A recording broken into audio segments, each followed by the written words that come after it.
Now they're awake. Maybe they'll just fall back asleep. What's happened? We just stay very still.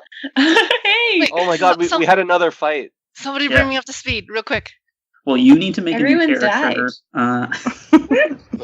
Vasa died, and You have a backup character? Vasa didn't die.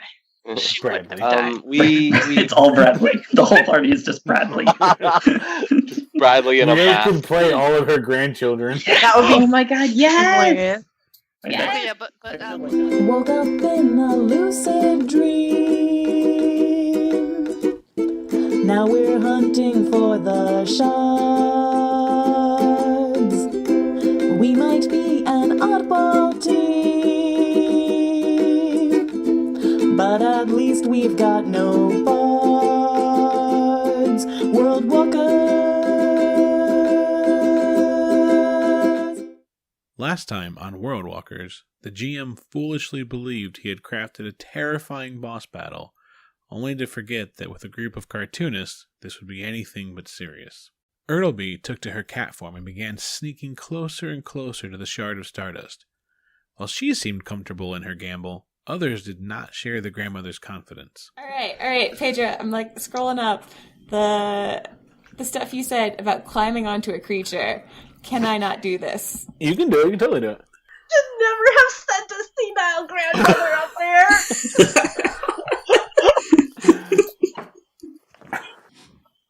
You got an 11?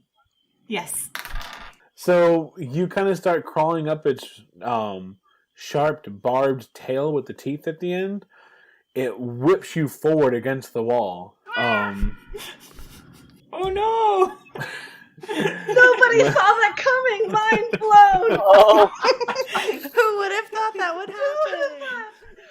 The group went from stealth to full-out assault, with only a few setbacks along the way. I need 10 to make a strength athletics check or a dexterity acrobatics check. It's up to you.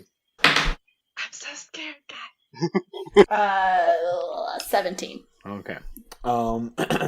So it rushes forward, and then it just slams its head into Tin and knocks her off the side. So Fucking rude. Can Vasa grab at her? let's see. No, but you can make one last saving throw, and I'll let you pick dex or strength, depending on how you describe how you're going to try and save yourself from falling all the way down. Me? Okay. I'm kind of like, and all like, She's gonna get hit, but then she's probably gonna try and like beast it out like Spider-Man with a train, and like just try and like push like and stop like being pushed off the edge. Well, no, that failed. She tried that. She's off the edge. Oh, off the edge in air. Yeah, but Okay. Roborto even earned himself a new nickname. all right. So you do stab it this time in the buttocks. Yes! Oh, they call me the proctologist. Vasa. See, now you have something to talk about when your parents come over. And then Enzo lined a shot at. It's time for your yearly Enzo, exam. he's a doctor. After destroying the beast who had eaten the Shard of Stardust, Brummelstone began searching the desk for clues regarding the owner of the tower. What he found disturbed him. I would look on top of there to see maybe what looks most freshly written. The notes that you see on the desk all have to do with the spell plague, and they look like formulas. Not like this. Now, on with the show. I would start gathering any of them up, especially anything that looks like the plague. And I would also ask Roberto while he was over there if he has like a sack or something, then maybe we could capture a claw or something for research purposes. Absolutely. Later on. Put it in my backpack. Yeah. Put it next to that nightmare fuel. Yes. Just put it all in. Like they're gonna mix, but you know it's not gonna happen. Like a huge Brummelstone, are you worried that you'd be bringing an infected body back into the real world, or are you cool with it? I'm just curious. I'm looking for notes to see if anything kind of denotes that. I feel like bringing an infected thing on a war forge seems safer, because I trust my brother, And if we can get it to someone, like then the next goal would be, especially if I knew I was on my realm, to look for someone who maybe I trusted in the past. I mean, at this point, Roborto has a piece of darkness that he collected from Mercurius, so... What's the worst that can happen? Right. I mean, I would be worried about it, but if it's a chance to bring my family back, it's like a risk, I guess I would be willing to take. Mm-hmm. Now, how many... So you're taking all the notes. Are you taking... There are 3 leather-bound journals in the desk as well. Yeah, I'll take as much as I can. Well, I'll ask anybody else if they have a room in their sacks. Maybe we can take 2 or 3 books apiece. Whatever is like a reasonable size. If a tomb is too big, I'm not going to weigh everybody down, but... Meanwhile, Tin can't, she's just going like full Bear Grylls style, I think, into the just belly of the beast. It's just like searching for that. You do find it. Suddenly the light fills up with the room fills up with an incredible light as you expose the shard of stardust. Oh. Does it make us all more creative? Who's grabbing it? Tin. Yeah, I guess Tin. so. Picking it up gives you a point of inspiration if you don't already have one. Nice. So it fills you with a huge burst of creativity and inspiration, and you suddenly feel motivated more so than ever to do essentially whatever it is you can put your mind to. Tin, how do we get out of here? She runs and jumps, Noah. Guys, it worked once. Technically correct. Can I use investigation just to be like, and pick whatever 5 books I feel like would be most of it? Oh, yeah, that's a good idea. I figured that's just like a quick like glance around and that one looks important. I remember that famous name. Well, that's what's crazy is you don't they all seem like they're like academic books written by people you've never heard of. I'm hoping they're from other worlds. Alright, so what are you all doing now? Look for an exit? You found one. It's the big hole. Okay. I don't know if we see anything like secret doors. No, just no. It really is just like a hovel. It's just a hole in the spire, and right now the shard is fully illuminating the entire area once again. What happens if we try to cover it? Who's trying to cover it? Bardo, yeah. We're kind of like both like. Yep. Just like the 2 of you can essentially seal the light off, and the whole area goes pitch black again. Now would be a great time for an escape rope. I think we're just surrounded by the 10, right? Because there's like 10 monsters crawling up. 10 or more, yeah. That they're patiently waiting in their hovels. Are there any weapons? Any weapons around the cavern?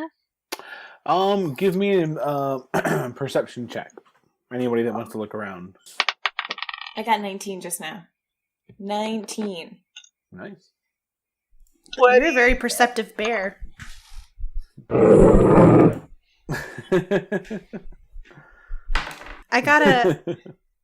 I also got a natural 20, so even though normally I don't notice anything, this time I seem to be very aware.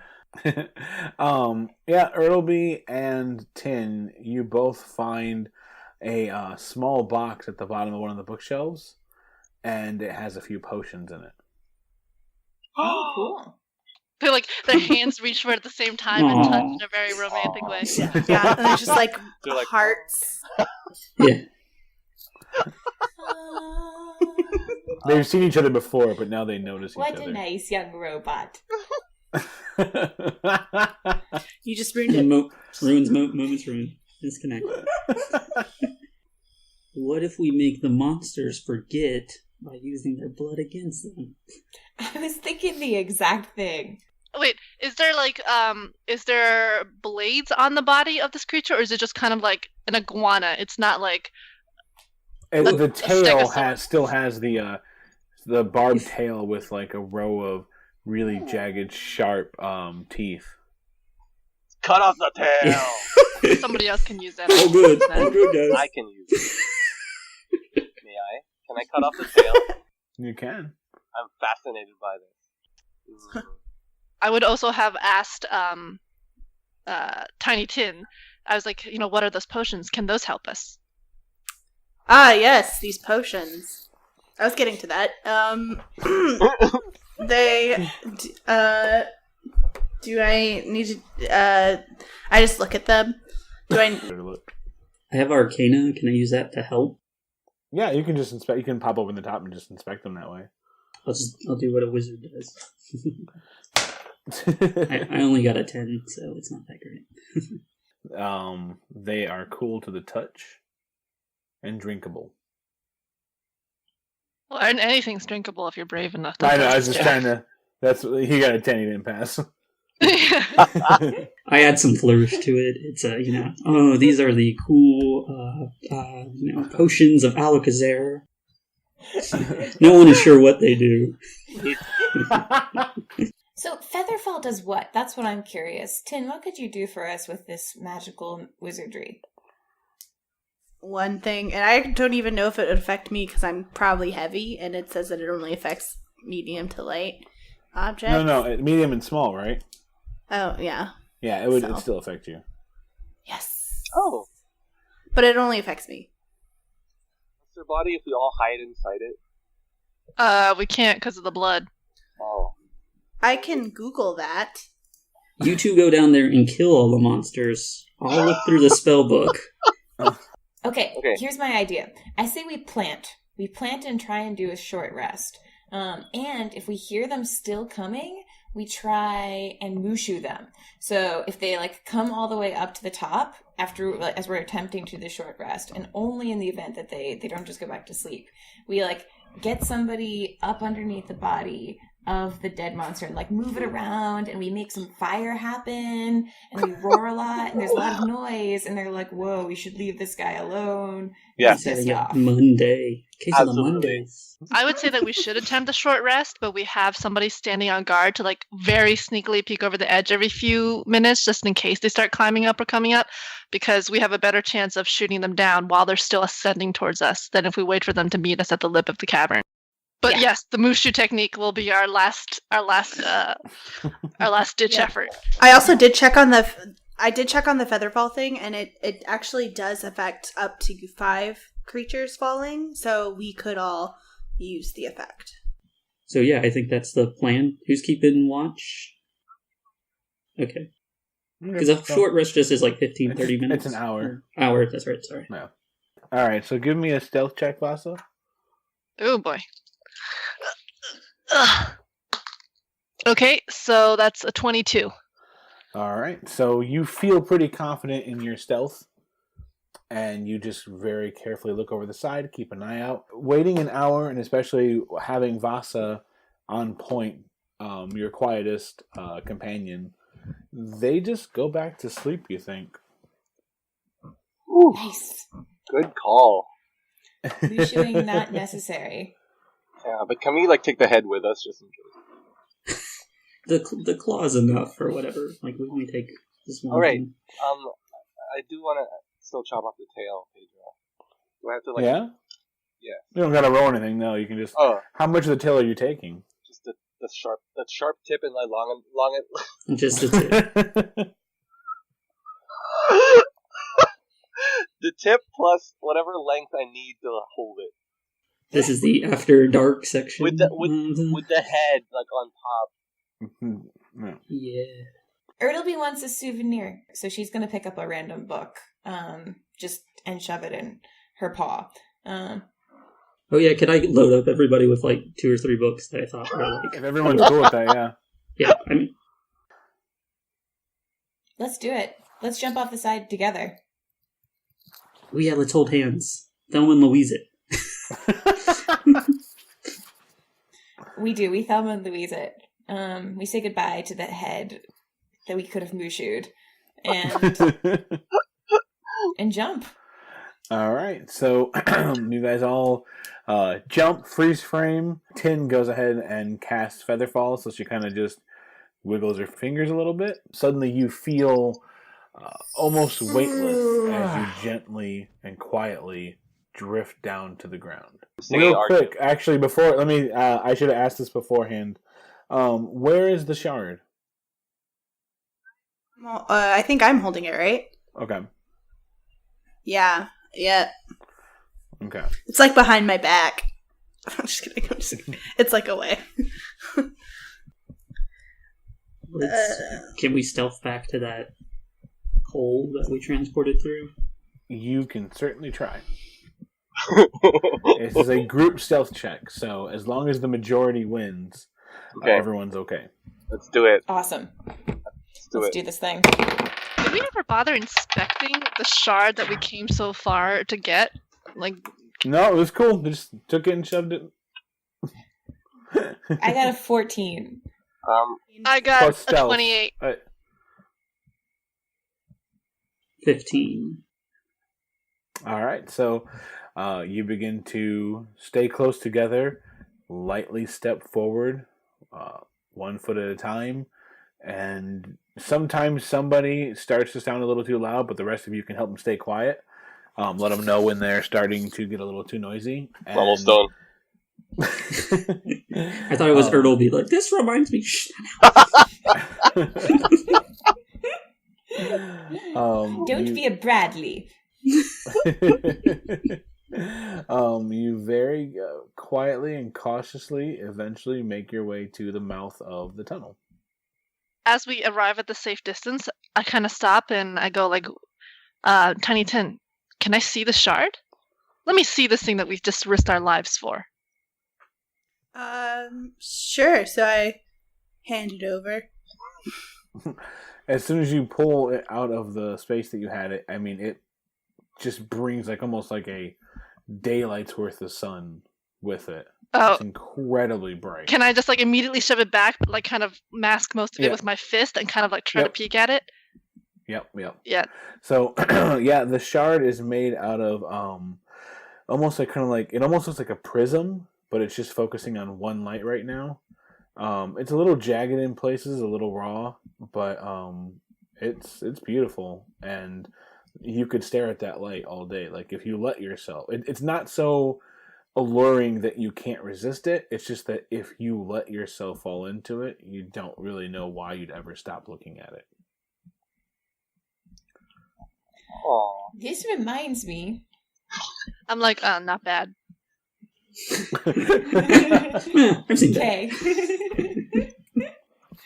Does it warm my hand? Does it give off any tingles that would make me think it has magical powers I can use? It just is brilliant, like alluring light. Wait, this is the first time that you've touched it, right? Yeah. Yeah, so you gain a point of inspiration. Oh, okay. Like it fills you with a burst of creativity, and you suddenly just are almost overtaken by potential. Like as a hot potato, like passing around a circle to everyone. That's up to you guys, yeah. Everyone touch the stone, hands in. I think we do. We reach in the bag. I guess I would say something like, shit, guys, you gotta get a hit of this. And then I kind of like... and then I kind of like invite everybody to come over and touch it. Like, oh, that's some good shit. Oh, God. Yes, so one by one, this is certainly the good shit.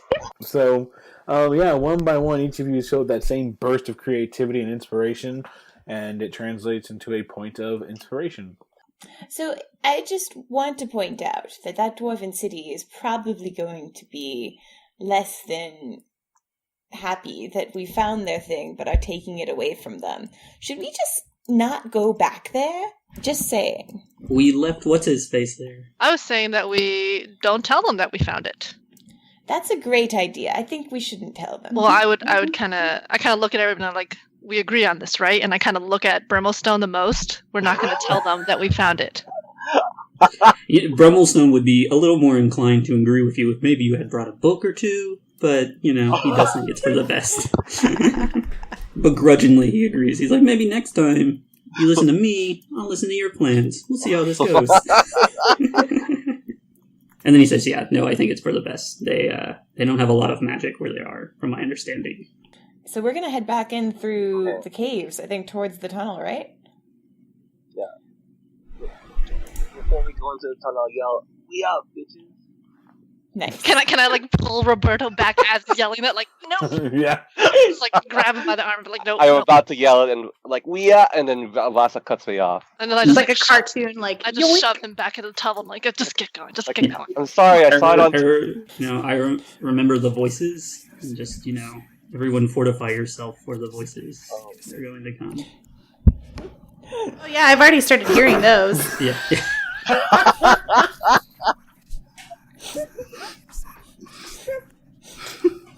I did too, which is might be why I brought it up. So. Can we actively just be like, think of something and concentrate? I will, if anyone wants to hear about a certain person in the party's family, I'd be more than happy to oblige. I think you should save it in case there's you do get hit with one of those things that you haven't used up all of your stories. Oh, that's true. He says politely, but Hovel just not hoping to hear any more about the family. I'm going to talk to the voice. It said he hates us. Who hates us? Who hates us? Is it you, Mr. Dwarf? Do you hate us? How about you, Mr. Forge? Oh, the voice is saying it is you. The voice is saying it's definitely you. I look at Enzo. I'm kind of annoyed. The voice just called you a liar. His brother? Oh, no. I'm just going to keep telling you all what the voice is saying. It says that you're a liar and that your brother knows. Is that true, Mr. Robot Forge? No, he's not a liar. Oh, well, in that case, never mind then. Yeah, it's all good. Would you, being a ranger, be able to get us back? That's my only concern, is getting lost in the... Probably, maybe. I don't know. I'm most experienced with forests and outdoors, so caves are not my forte. But caves are mine, I guess. Yeah, maybe. Yeah, that's why Between I stick the with two you. of us. Between the two of us, we make a fully functional adult. Yes. That's why we stand on each other's shoulders to get movie tickets. To go see that great play where they reference that Tauntaun joke. Said, here's Johnny.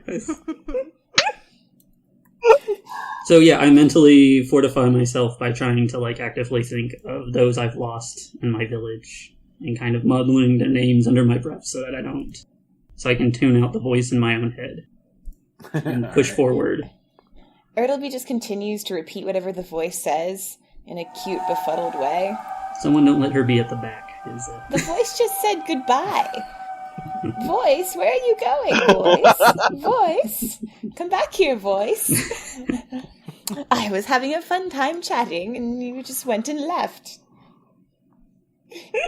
I kind of whispered down to Ertleby. I'd be like, "Let it go, grandmother. You should never invite the company of those you cannot see." And I kind of usher her forward.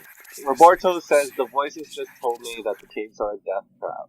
And That's exactly what the voices would say. Yeah. That's what I thought. So, but I just wanted to put that out there. Here is a death trap as well, I would like to note. Roborto is just putting this out there. Say stuff like that before. It was fine before. I think we're okay. Except that my feelings are a little hurt that it doesn't want to talk to me anymore. I'm just saying. Alright, who's leading? Bordo. Yeah, I guess with some cave knowledge. As long as Ertleby's not in the back, because I worry she will just run off. As you kind of travel deeper and deeper, it's still extremely jagged, rocky. It's kind of difficult to safely traverse. You would worry that if you were to stumble and fall, you would take a decent amount of damage. Could I suggest that we take out the shard for illumination?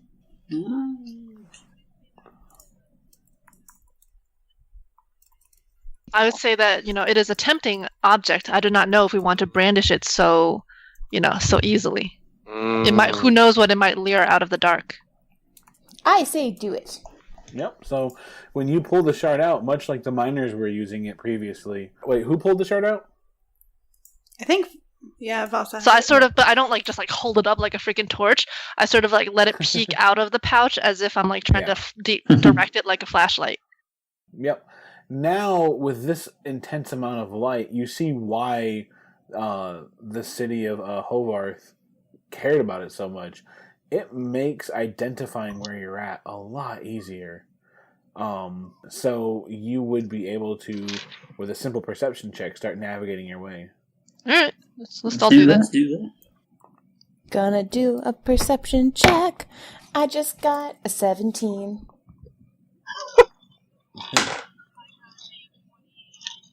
Wait, are we all Yeah. rolling? You don't have to, not with a 25.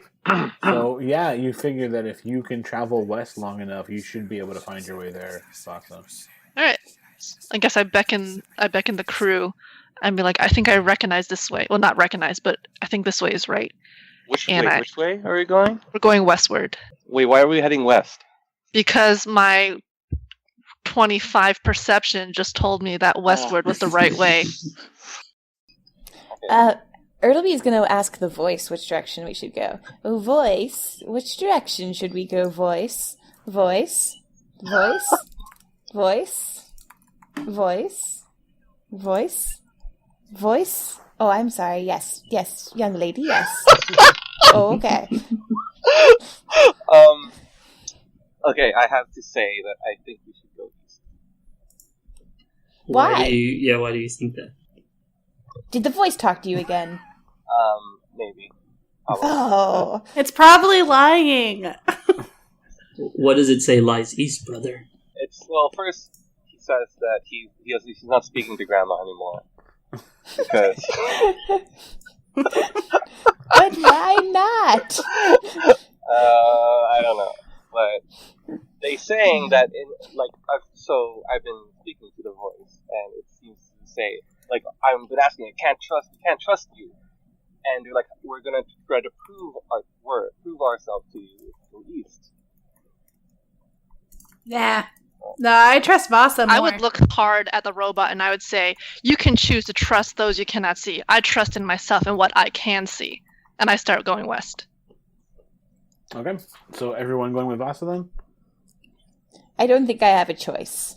Yeah, I don't want to split up, but I don't want to leave Brummelstone specifically. You guys are okay.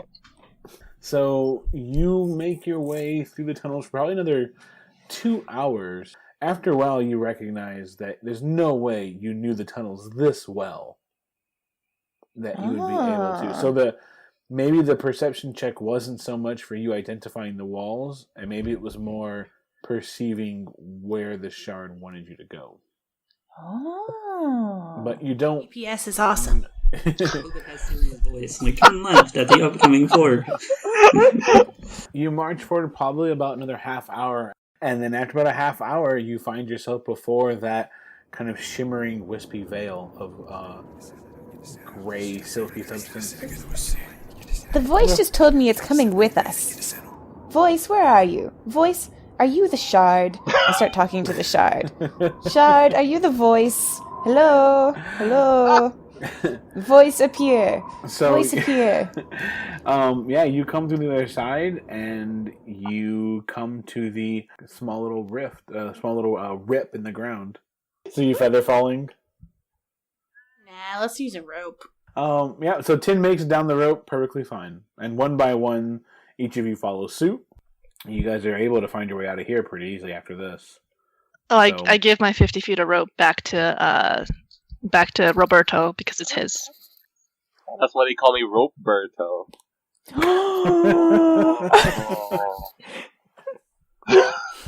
I'm so in love. Tin hates puns. Absolutely hates them. Hey! Her name is a pun. I know. Okay. She She still hates hates your name. I like to think you made it before you knew it was a pun. And then, she didn't know Tiny Tin was a pun. And then was very upset when she finds out everyone is just like, oh yeah, that's totally a musician on my world. Come on. Yeah, so you guys traverse the tunnels pretty effortlessly, especially with the shard. Yes. The moment I see daylight come in through the from the entrance, I would stow it away.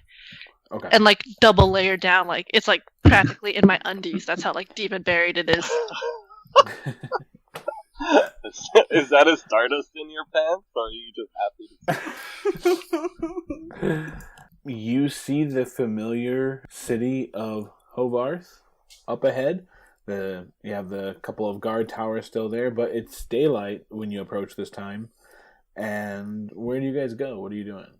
Nap time! Should maybe one of us go and just get Tompkins, and maybe he can take us back to Mercurius and be like, "Oh, we lost our party." I Sorry. keep saying Hovarth, and it's Hogarth. So I'm gonna. Can I go to a shop? I want to buy shit. I don't know if they're going to be happy to see us if we've gone through all of this and, like, killed or, led all of the people to death and then come back with nothing. But give them just the one person. Brummelstone books. No! Whatever, Brummelstone. You already have too many. Give him your shaft, freak. Before we enter the city proper, I would call a powwow and I would go like, how are we planning to approach this? They will ask us of the outcome of our mission, and we should definitely lie. Hands down, they must not know. I'm not even sure we should go back. Maybe send Roborto in to get Tompkins. All I know is these people relied way too much on this as the source of their entire economy. They've already been separated from it. The process of healing has begun. I suddenly fingers and I go like, what did the lantern represent to them again? Their entire new economy, their reason for being. It was their god. Was it like a strength? Was it like a strength thing, or was it like a symbolic thing, or did it actually provide light for them? Like, is that what they need? It literally was just a special lamp, but it made their output much better. Yeah, they used it to find minerals within the caves. Oh. My understanding was that they used it to find minerals in the cave so that they could output more. It seemed to kind of revitalize the city.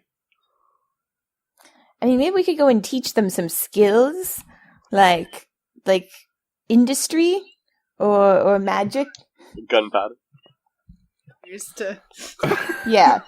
In that case, I say we just go rescue Tompkins and have him lead us somewhere else, because I don't want these people to go crazy on us. That Ertleby go in the form of a cat to be inconspicuous. The last thing I want to set loose on this city is an Ertleby in cat form, all by her own self. There's nothing wrong. I think this is a great idea. And Ertleby transforms into a cat grab her by the cuff and of her runs neck. off. Grab her by the cuff of her neck. I just grab her by the cuff of her neck. And her little paws are going like this. In the air. If we have an hour, I could cast another familiar. We could send that in with a note to hunt for Tompkins, like a raven or something. Guys, I'm just putting this out there. Like, I'm not saying that. I'm not saying that we should listen to the voices, but I'm just saying that they said that creatures might attack the town if we don't close these passages. I'm not saying I believe them. I'm not saying that we should listen to them. Right. So what? Not only would we be taking their starlight, their little whatever, and like their one thing, we're also taking away like their only means livelihood. of making. And I kind of look at him and go, "Will you stop listening to those things already?" I'm sorry. I'm like 2 years old. Give me a break. Like, it's a valid point that we should close up the whole city. I would say that is not our decision. We have already taken one thing from them. They should decide whether or not they should close their livelihood entirely. Well, if we do this, I think we should definitely run away as quickly as possible. So maybe we send the familiar in, get Tompkins, blow up the entrance, and then skedaddle as quickly as possible, because these dwarves are going to be pissed. Also, I've transformed back into myself, and so Vasu, you're just holding me by like the scruff of my cape. So yeah, I do not particularly care for this town of dwarves, but I will not willfully blow up a tunnel just based on some voices that so far have proven nothing but disruptive and dangerous. That's fair. Okay. hesitant now to leave it open. I mean, there was 10 of those creatures. Like, if they got back through the cave looking for this and beset the town, that town would not withstand that attack. Maybe we should tell the people of the town to leave. They don't really have a lot going for them anymore, and they've lost the shard. It's a good point. You guys thought about moving? What if we run out and pretend that we've been attacked by horrible monsters, and that they're coming? We just warn everybody that they're coming, and we just we fall on the ground, like Professor Quirrell. I think this is a great idea. Easy way to using magic. I have magic missile and something that lets me shoot 3 fireballs out. Would there be an easy way to collapse the mine? I would say, I'm surprised that you, of all people, as Master Dwarf, would be so willing to shatter their livelihood based on some voice that you cannot see. Well, I don't need to base it on the voice. There were 10 of those monsters, and it almost took out our party twice. Plus that shadow plague that they hold would just wipe the same thing would happen in my city, would happen to their city. So I'd rather have them lead lives that they still remember, even if they were more shallow lives, than have them risk total death, especially if they have those voices. Oh, well, I mean... They throw up our hands and say, well, we still have to go get Tompkins. As long as we keep the star dust thingy to ourselves, maybe we can just present all of the facts to the dwarves and see what they have to say. The opportunity. Warn them of the dangers. I just don't want to unleash more Shadow Plague monsters. They also look like they had a master of some sort, because they weren't writing those notes.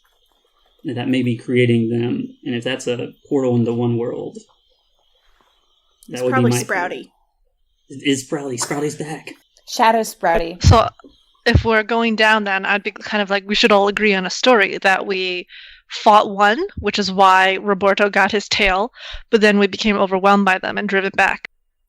No, we don't necessarily have to lie. We're just saying that we found books and we fought monsters, and that's it. That's like my daughter's logic. She can't speak to. No, lying. I'm withholding. No, that's what she does. Did you take the sock? No. Do you have the sock? Just shrugs. That's too cute. Oh, Deny that the sock is within my possession. I guess we're heading down to the town then. All right. I think Stories are straight. You guys start wandering forward. Once you get within view of the towers, the people open up windows and wave you in, and they start shouting out, "They're back! The heroes are back!" And they start to gather people together.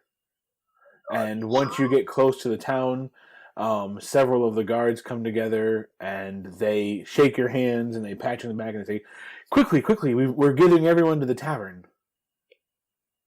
And they're super excited. This sounds like a trap.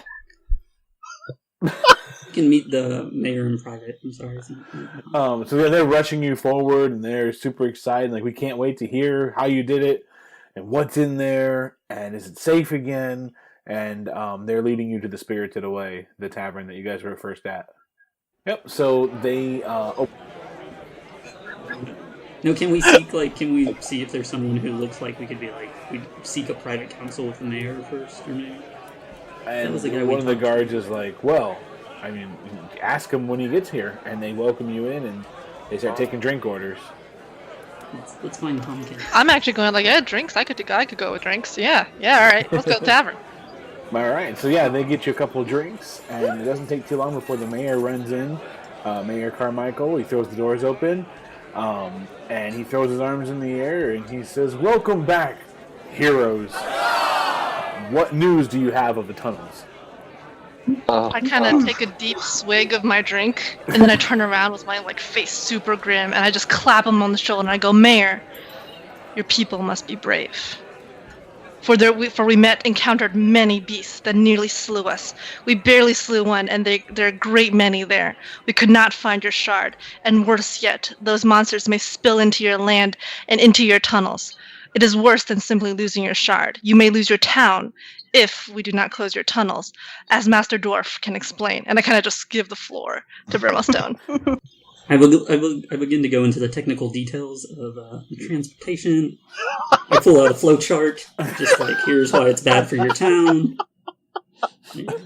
Kind of a life lesser led is better than a life forgotten. I would explain, maybe heartfeltly, what happened to my town. I'm just swigging my mead as he's like, yep, alright, it's Dwarf's turn. Alright, so you're going to go into... I'm trying to find Tompkins. Yeah, you're kind of looking for Tompkins right now. Ertleby, are you joining in the conversation, or? Ertleby's like, you should definitely move. Ertleby's just like offering inane comments to assist in the flow charts. Here's how we're going to do it. Vasa, for slipping in a tiny fib in the middle of a great amount of fear and storytelling, roll deception with advantage. Yeah, Brummelstone, roll deception as is. And then Ertleby, for looking at them and simply saying, you should leave the town. And not really saying, as you said, inane things. Roll deception with disadvantage. This is a group skill check. I got a 14. Wesley? For Brummelstone to lie to a fellow dwarf. Oh, I got a 6. He tries his best, but, he tries to focus mainly on the fact that the mine really does need to shut down and on the 6 troops. plus? 0, because I am not a charismatic dwarf, which is... I mean, I'm a man of science, or magic, which is like science.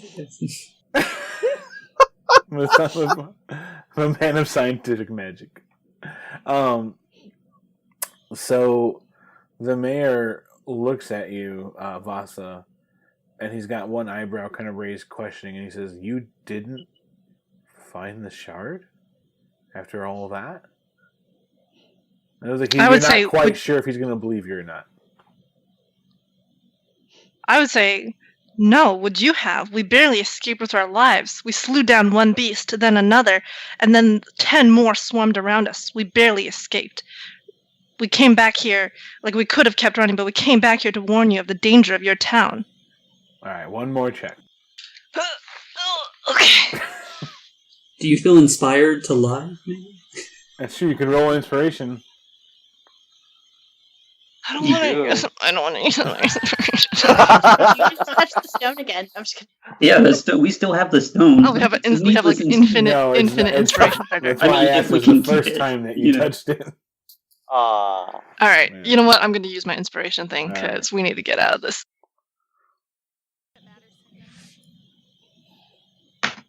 It was a 15? Yep. Yeah, so he looks sad and he says, thank you for everything that you did. You're telling us we need to leave the entire city? Yes. No. Not exactly. We just need to figure out a way to close the passageways. If we close the passageways, that's that one livelihood. Well, I kind of go like, it is up to you, for I see around me strong, hardy dwarves that have survived here for centuries. It is up to you whether you shall face what emerges from the tunnel, or you shall close it. I know whichever decision you choose, you shall persevere. And I kind of pat him on the shoulder. Yeah. And he looks around and he says, what do you say? We fight for our city? And some of the dwarves kind of pick up their glass and cheer. And one by one, the rest of them kind of just pick up the momentum. And soon all of their glasses are in the air. And they all cheer and like, hurrah! And the mayor looks at you and says, thank you. You've given us the strength to protect our city no matter what. And then I turn to the group and I'm like, oh, they made a choice. Let's just drink. And I was like, yeah, celebrate. And I hold my meat up in the air. Drinks for everyone. On you.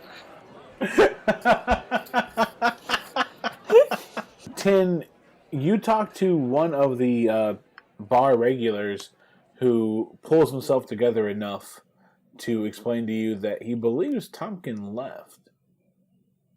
What? Tompkins had... Because, you guys were in there for 3 weeks, he said. And eventually, Tompkins just... Wait. We were in there for 3 weeks? I'm late on my bills. Wait, but then... It's gonna get a sweet tattoo. Okay.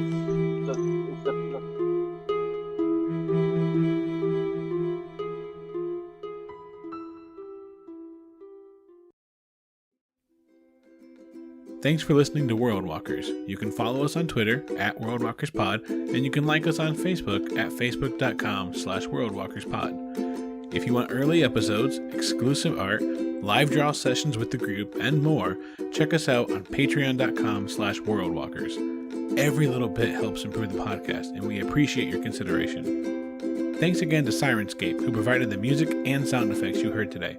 Visit them at Syrinscape.com. Guys, a blanket with sleeves. That's genius. My wife has one of those. I put it on as a coat the other day. I was really pissed. I'd forgotten. And I was like, this is like the worst coat ever made. You could cuddle up on the couch and read books all night. It would be wondrous.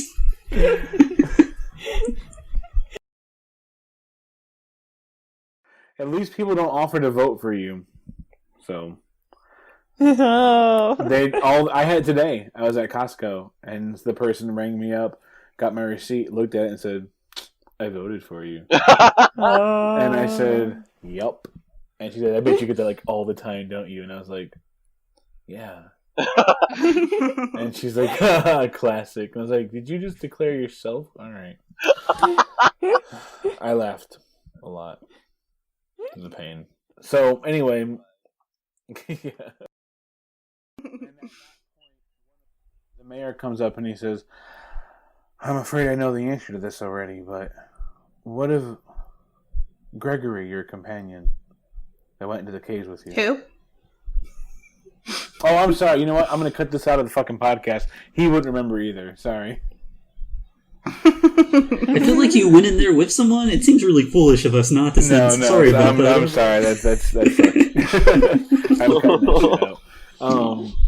Rest in peace, Gregory.